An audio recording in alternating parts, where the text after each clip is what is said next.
Well, I'm at the Think Apartments in London. I've just finished doing my part in the judging of the 2013 D&AD awards.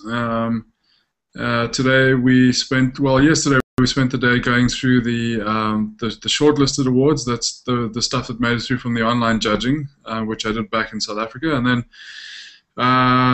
we basically picked nominations and in books yesterday, and then today we went through those and picked some. The pencils were picked at the end of yesterday, and then today we voted on the black pencil and the white pencil.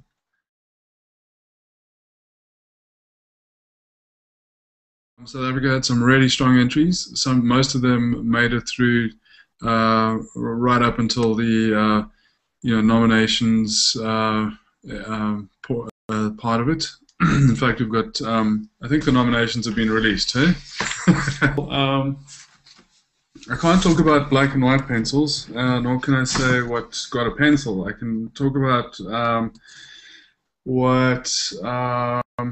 I could talk about what got an in-book and what got a nomination, I think, because those have already been published. The South African work that made it through into the in-book selection was Frank.net with Death Doesn't Try Very Hard. Death is a dyslexic pharmacist. Death is a mothball that looks like an after-dinner mint. Death is laughing with a mouthful of Brazil nuts, swimming after a big lunch, or poking a pile of leaves with a stick just to see what's in there. Death doesn't have to try very hard, but thankfully, with Frank Life Cover, neither do you. Just SMS Frank to 43001. We'll call you right back, and you can have up to 10 million Rand life cover by the end of the call. That's Frank to 43001. SMS rates and T's and C's apply. Frank.net is a licensed financial services provider. So well done, Fox P, and particularly I think Saf was the writer of that. Then Distance to Danger was Mercedes-Benz, and that was Jenny who was with me on the jury.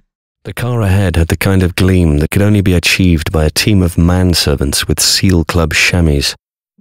I pull my car closer. The driver I see has the mocha skin of a small Mauritian child, literally, and cheekbones that you could shave fancy ham on. He wears the bat-like robes of a blood-sucking viscount, or lawyer, I guess lawyer, and accelerate forward. On the console, I see a doll of the "show us where he touched you" on this anatomical replica kind. I notice several dog hairs on the driver's jacket, shed by a small jewelry-wearing terrier owned by his high-maintenance wife. Again, I move in a tad closer. I spot the heavy cufflinks engraved with the two jauntily crossed crutches and neck brace that make up the driver's prestigious family crest. I inhale his car fumes, which smell of filet mignon and orphan tears. I edge closer. Our gazes meet. I lock eyes with a man who laughed in Old Yeller. He mouths the words, "cha-ching," just as I hear the cautionary beep of my Mercedes-Benz collision prevention assist with following distance control, reminding me that the closer I get, the more dangerous things are bound to become. Congrats, Jenny, again. And then lastly was Ogilvy Cape Town, I think, with Stimmerol and When Will It End was the radio campaign that they'd entered.